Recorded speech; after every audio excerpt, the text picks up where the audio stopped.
Hey, what's up, everybody? BDL44 coming at you with another video. All right, so the score was 113-104, and the Lakers did not win the basketball game. We had a nice lead at the halftime situation there, but ultimately had a bad defensive third quarter that we never really recovered from. And it's preseason, so you don't want to get on the guys too much about losing games. You really just want to see progression, and this was the Luka game, the Marcus Smart game, so we wanted to get those guys implemented. And of course, Luka came out and did what Luka does. He was phenomenal on the offensive end. He did turn the ball over a lot, but ultimately, he was phenomenal. But you have a situation where guys are making names for themselves, and you got Jared Butler coming out thinking he's Kobe Bryant today. He looked like Karan Butler at times. 35 points, 14 of 26 from the field, 2 of 6 from the free throw line. I mean, you just got to tip your hat. When a guy is hitting shots like he was hitting tonight, you're going to lose. This is the type of stuff you just work into the equation. There are going to be nights in this league where guys are just going to shoot you out of it that you didn't have on the bulletin board, and Jared Butler just happened to be that for us tonight. So our team stats, as I figured our shooting would pull back from where it was. We were damn near 60% at the half from the field and well above 50% from behind the arc. And those are just not sustainable numbers in this league. And so we pulled back quite a bit in the end. Shot 36 of 81 from the field for 44% and 11 of 32 from the three for 34%. So that pulled back quite a bit, as I was concerned it would. We got to the line 28 times, hit 21 of them. The Phoenix Suns got there 8 times, hit 3, and found a way to still win this game, which is strange. But these Lakers continue to get to the free throw line regularly, and I'd imagine that that's going to be part of just what to expect from the Lakers. Because through 4 games, I don't think we've shot anything fewer than 22 free throws. So tonight, another 28 free throw experience. Still lost, though. Shot 75% from the free throw line. They shot 37%, for those who wonder how that worked out. We killed them on the glass, plus 11, 49 to 38, and had more offensive boards, 14 to their 13. They had more assists, 27 to our 18. They had 12 steals to our 7. We had 8 blocks as a team to their 3. We had 20 turnovers and 26 points conceded off of those. They only had 13, with 14 points conceded off of those. We had 14 fast break points to their 10, and we had 52 points in the paint to their 48. So we won in some very key areas where you want to win. The boards, points in the paint, but ultimately the turnover battle was just not where you needed it to be at all. And given the fact they kept scoring off of all of our turnovers damn near,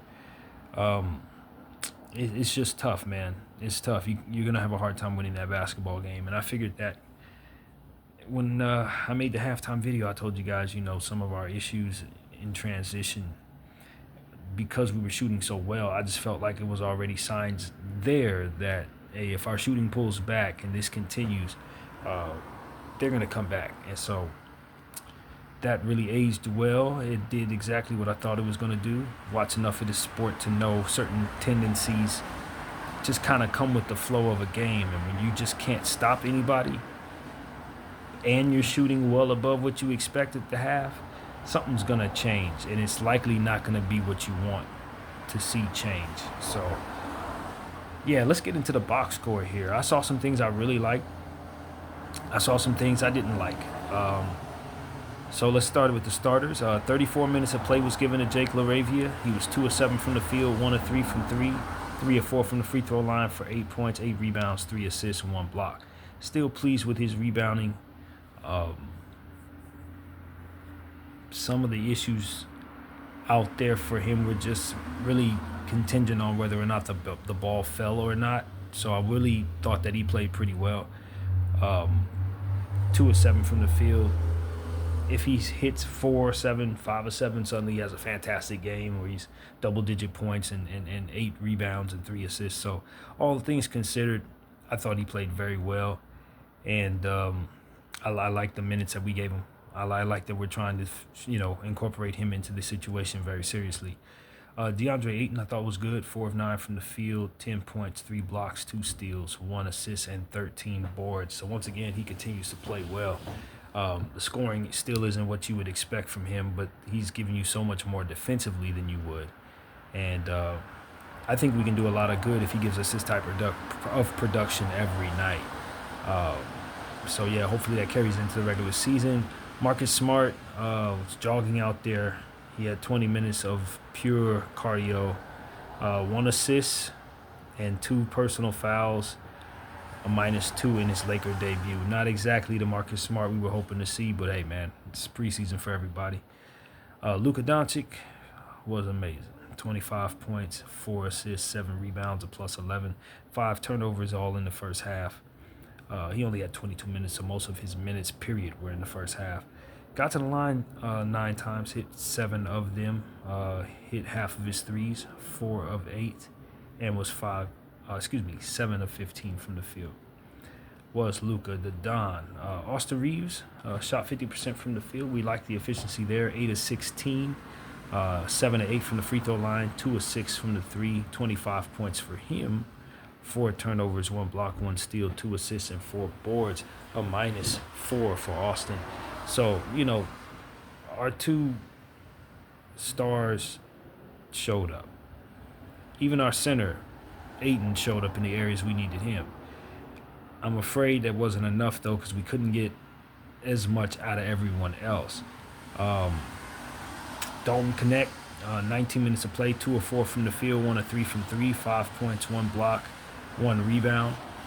They peeled back his minutes a little bit, which makes me think they're going to give him a lot tomorrow, because in the last game, I believe he had like 34 minutes.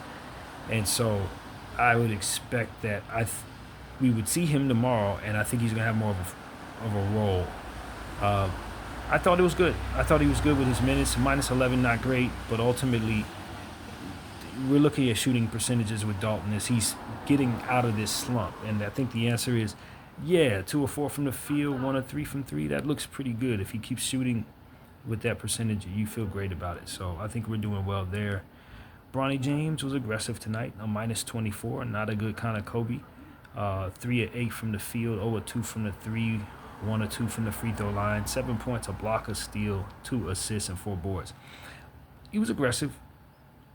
I think sometimes he was trying to take on some things that made some me-ball type stuff that really we didn't need him to take. But overall, I like the aggression. I like the idea of what Bronny's trying to do out there on both sides of the floor. I thought he played some tough defense. He got, kind of cooked out there a little bit by guys just hitting tough shots.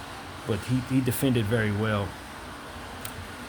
I don't know that I needed him to feel like he needed to take over. That's not your role.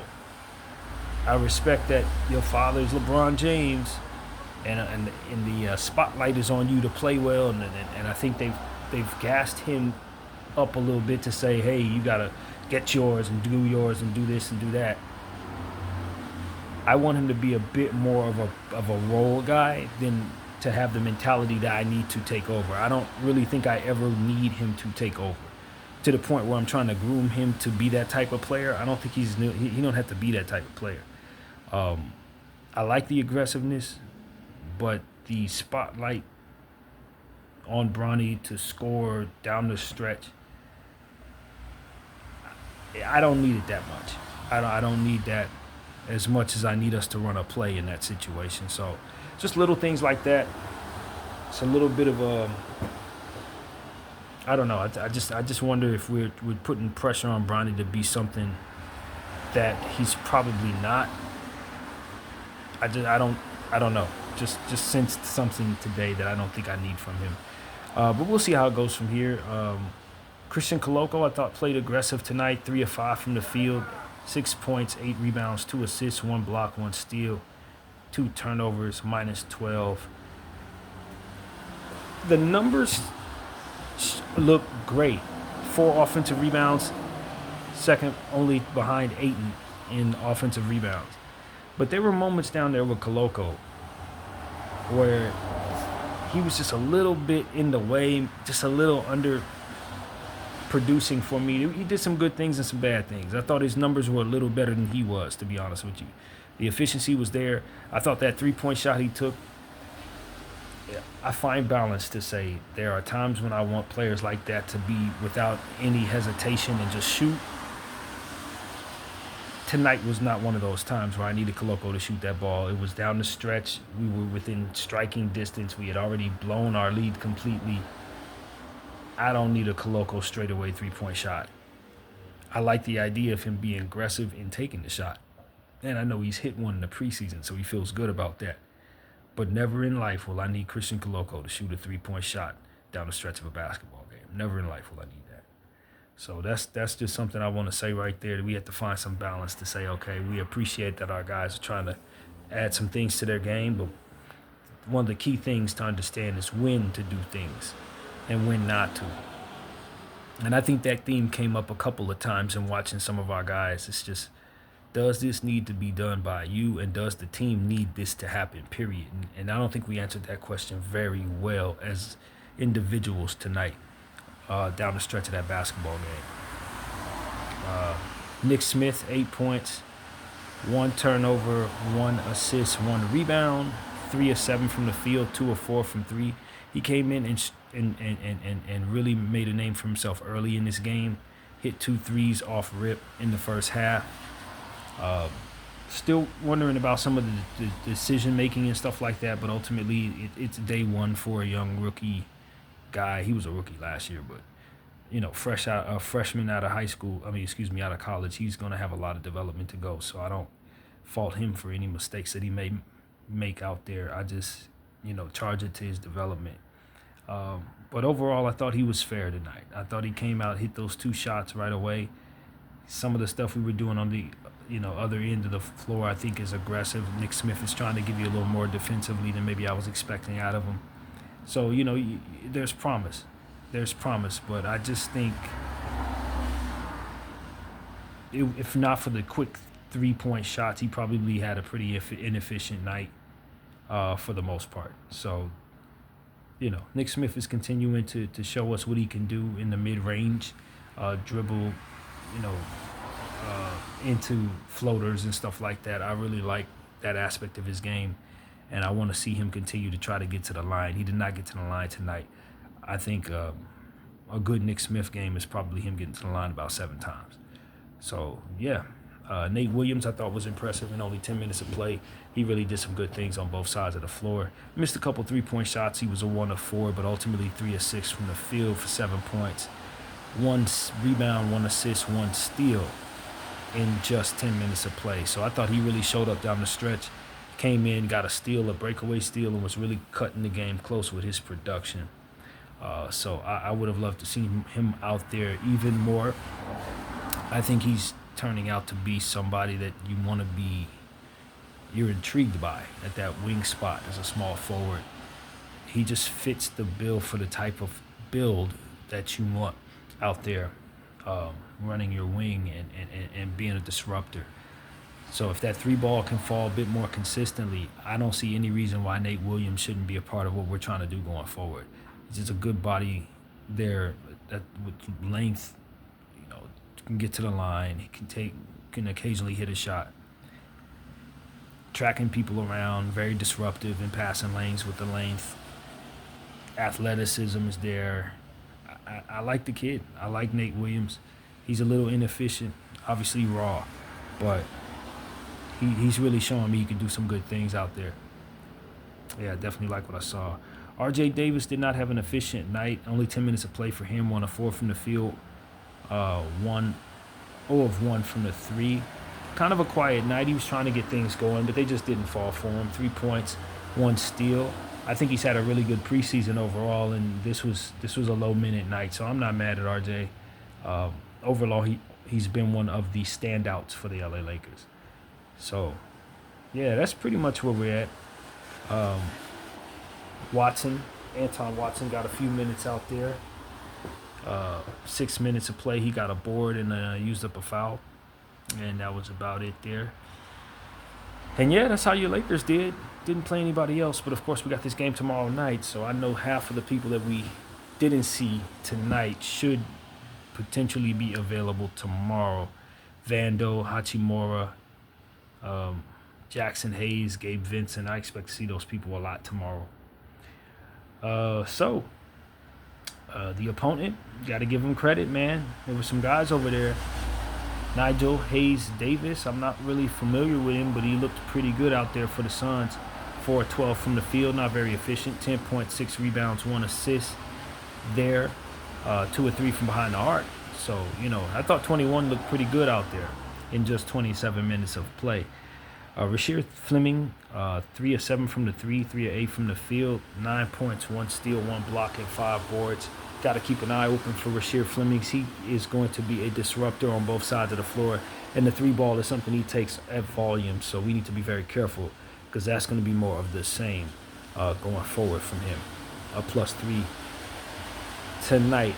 4 fouls given up by Fleming as well. Kamen Malawach, he looked great. The Duke product, number 10, 31 minutes of play, 8 of 10 from the field, 1 3-point shot attempted, 1 3-point shot made. I didn't even know he stretches the floor like that. 17 points, 1 turnover, 2 blocks, 3 steals, 2 assists, and 8 boards. A -7. This was the breakout. This was the one that helps people understand what type of player they picked up. And I don't think it's going to be long before he takes over that starting spot. Him and Mike Williams are going to be terrors to deal with. The Suns are a real team. I don't know what that means as it pertains to what their potential could be, their ceiling, but you got to account for 14 feet of Kamen Malawach and Mark Williams, and they're dinosaurs, both of them. And I mean that in terms of imposing bodies. They're just too big to deal with. So, yeah. The NBA is going to have to deal with the Suns. They're going to spoil some people's party out there if those guys stay healthy. Jared Jordan, Jared Butler, 35 points, 9 assists, 7 rebounds, 1 steal, a +1 out there, 0 turnovers. Jared Butler is getting the game ball tonight. That goes without saying. He was somebody else, man. He was Jared McGrady. Seriously. He looked like somebody like that tonight. I don't know who he thinks he is, but he stepped all the way out of his body tonight. Philadelphia looked crazy for letting him walk out the door. But I know they didn't see this. Nobody saw this. If he keeps this up, they're going to have to figure out what to do because it's, obviously they have Green in place. They have Booker in place. So his position is pretty much sold up regardless of how good he's going to play. But I mean, if this player is capable of this is an entirely different level than what anybody considered. Like, you know what I'm saying? This is not a normal night for Jared Butler, unless it's just going to start becoming that. I don't know, but you have to raise your expectations for this person's ceiling when you see a line like this. Whatever you thought he was, apparently he's better than that. So that's what I need to say about that. Complete breakout tonight. We won't soon forget it. Jordan Goodwin, as I figured, one of the reasons why the Lakers lost is Jordan Goodwin. He's been playing lights out. 10 of 20 from the field, 3 of 7 from behind the arc. No, we didn't see him shoot like this. Let's just be real. We all like Jordan Goodwin, but he had never played like this for the Lakers, though. 24 points, 6 assists, 4 rebounds, 1 steal, 4 turnovers, a +14. I don't think anybody thought this was the player that was actually walking out the door when we let him walk. Nah, hell nah. This is a different version of Jordan Goodwin, man. And I wouldn't have let him walk. He was one of the players that I held over up to me, if things were up to me. This is one of those conversations we say, okay, Jordan Goodwin. Did they choose between Jordan Goodwin and Bronny James? I sure hope not. The Lakers are going to have to make a real decision about their franchise and how they want things to go, because if they're making decisions like that, and then we see players like this go off like this, type of preseason Jordan Goodwin's having right now, he should have never been let go of. Okay, so Kobe Bryant, 2 of 12 from the field, 0 of 6 from 3. The rookie did not shoot well at all. 4 points, 1 steal, 5 assists, and 1 rebound. He wasn't doing a whole lot of cooking out there, man. That he was not. David Duke Jr., 5 points, 1 steal, 2 assists, and 1 rebound, plus 9. Huntley, 13 minutes of play, 1 or 2 from the field, 2 points, 3 steals. And Isaiah Levers is still around in the league. 3 of 8 from the field, 1 of 6 from 3, 7 points, 1 steal, 2 assists, 5 boards. They didn't really play too many people. Of course, they had been, in that China 2-step game series. So I knew they were going to rest a lot of people, but they rested a lot of people. They only played 4 guys off their bench in a preseason game, which is not normal. But they gave guys like Jared Butler and Jordan Goodwin and Malawach and Flemings the type of minutes that they would ultimately never, ever get otherwise. So I think it was really good, and it won them the basketball game. Despite us suiting up Luka Doncic and Austin Reeves, we still managed to look terrible out there. And part of the problem is we're just not overly talented on our bench, if I'm being honest with you. We're running some guys that are just not our best, and partially because we have a back-to-back ourselves to deal with, for which we will be 24 hours from now dealing with the Dallas Mavericks and all of the different storylines that come with the Lakers and the Mavericks. So that could be partially why you saw some of our not so amazing lineups on the floor. With that being said, I did not love what I saw out there for the most part. I love what I saw from Luka, love what I saw from Austin, love what I saw from Ayton, and like I said, LaRavia continues to impress. But I thought our bench left a lot out there to be desired.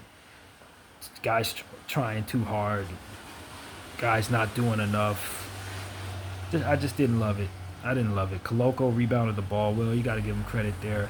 Dalton continues to work his way through this, so I'm not mad at that. But I didn't like how we approached this particular game. I just felt like this was one we probably should want as a win for ourselves, given that we had such a fantastic lead at the half. But we kind of brought in some guys and let them do it the best they could, and they ended up giving the game back. And that's really what it came down to. So, we got work to do. I'm not too discouraged, because I still understand that there's so much of our team we haven't seen yet. And so when it all shakes out, we'll be much deeper of a team than what we appear to look like today. So we just live with what we see here. That's really what it comes down to. I'm not thrilled, but I think this is a very easy fix, and I think we have the pieces to fix these problems. The one thing that I can say that concerns me is the same thing we were saying probably since the beginning of the preseason, and that is we just are not very good defensively in some key areas. Mainly right now, transition. Giving up way too many points in transition off of turnovers. And I think if we had that somewhat under control, this is an easy win for us. If that wasn't so glaring, especially when you consider how many opportunities we had at the line, I think this was an easily winnable game, if not for us giving up so many points in transition. 26 points conceded off of 20 turnovers. You can't win that way. You just cannot win that way. And so, yeah, strange stuff in the box score here. I know the narratives about the Lakers getting to the line a lot is a real thing. I'm not mad at it at all as a Laker fan, but I do expect the Boo Birds to be howling about this problem as the season begins, because it is something rather glaring in this preseason. We're going to the line so many more times than our opponent, like in an extremely exaggerated way. But we're losing the game. I mean, you get to the line 28 times, and you only score 104 points. Like, there's some other things going on that just, aren't being expressed in that stat. You got to find a way to not only control the boards, but to ultimately control what happens when the ball comes out of your hands. Because for every rebound that we're winning, we're still giving up an easy transition bucket. So it's a lot of things that we're not able to overcome. And so in the night where you're shooting well in the first half but don't shoot well in the second half, you get beat. because the one constant is you're bleeding easy buckets. And so as I look at the game cast, our first quarter stats 29-22, and then we exploded in the second quarter for 37 points to their 34. Then in the third quarter, coming out of the locker room, a problem, which has been a problem for us, we give up 33 points and only score 17. Then we followed up in the fourth quarter, have a respectable 21-24 quarter. But you can't overcome the fact that you gave up 34 points in the second quarter when you were hot, and then gave up 33 points in the third quarter when you were cold. I mean, you don't give yourself a chance, man. So we have got to figure out our defensive issues as a team. It can't just be lineup based that we have these struggles. As a unit, we know where we need to get better, and it is in the area of getting back. So if we're crashing glass, we need to get back. If it means foregoing the boards, we got to get back. Because at the end of the day, that's what's beating the Lakers. And this problem is going to continue because we have the personnel for it to continue. So I don't know if this is just a schematic approach. Like I said, we've been killing it on the glass, but we got to haul ass. That's what it really comes down to. So, yeah. Phoenix shows a pretty good defensive team, held us to 104 points in this one, and we were shooting well. So I think that's a real thing, man. I think the Phoenix Suns are a very capable defensive squad, and can't say I'm too surprised to see them beat us again for the second time in the preseason. They're disruptive, and they're finding stuff, man. Jordan Goodwin has a ceiling we didn't see last year. Jared Butler has a ceiling Philly didn't see last year. If this is going to be what the Suns are doing, they could have a sneaky, decent season, man. I'm not saying they're going to make the playoffs, but I'm saying they're a playing tournament team. Maybe. So this is going to be an interesting Western Conference. But, yeah, man. I'm a little bummed out that my Lakers are 1-3 in the preseason. I know it's not about wins, but you just feel that for young guys, you want to see W's attached to their effort. You know what I mean? Because you're going to need to use them throughout the course of the season. And we want them to have good thoughts about what they're capable of doing, whether Bron and Luka are out there or not. So games like this, you just want them to think of success, not necessarily failure. But it is what it is, man. It is what it is. I think we're starting to get a better understanding of what we have here. Of course, we'll have to start doing cuts soon. I wish we could use some of our other guys, like Menyon and Marcelonis, the myths, Thero, the myth. But ultimately, those guys will be around when their health permits. So, the next game, 24 hours from now, Los Angeles Lakers versus the Dallas Mavericks in Vegas, 7:30 p.m. We're the home team. Of course, Vegas is a LA Laker town, so we know we're home team there either way. But, yeah, we know what it is. I don't know if Luka's going to suit up or not, but I have a feeling he probably will just because it is Dallas. I know AD will likely be out there, although I haven't looked at the injury report. We'll get into all that in the morning. But I expect for them to bring their best. I really do, so we had better get some rest. So, that's pretty much what I got to say. We'll try again tomorrow, Lakers. BDR 44. I thank y'all for watching.